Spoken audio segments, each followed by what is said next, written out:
Proč se mi furt vypíná ten zvuk? A tenhle svět už mám chodit velkou. To vám řeknu.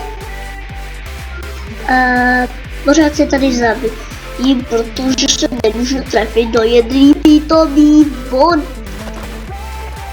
Jdeme tam, ne, je ten ostrov, tamhle, na ostrov. Nemám elitru, nic takového.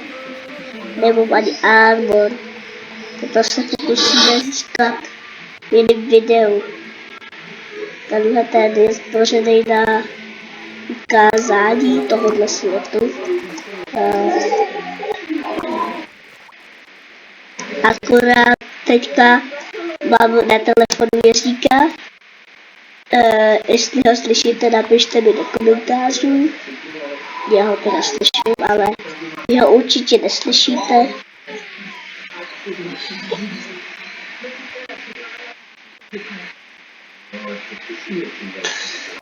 Dejte mi like, dejte mi odběr a like se zvonečkem.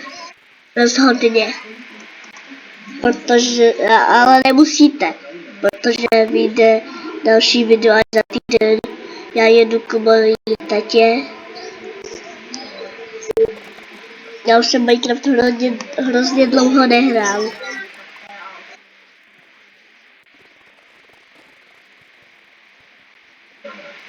Teďka říkám jednou videu jsem se pořád zabíjat.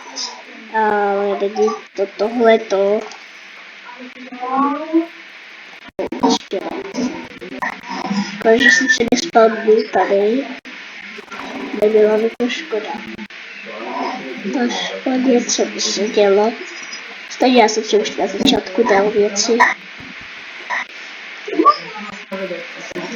Tohle je všechno.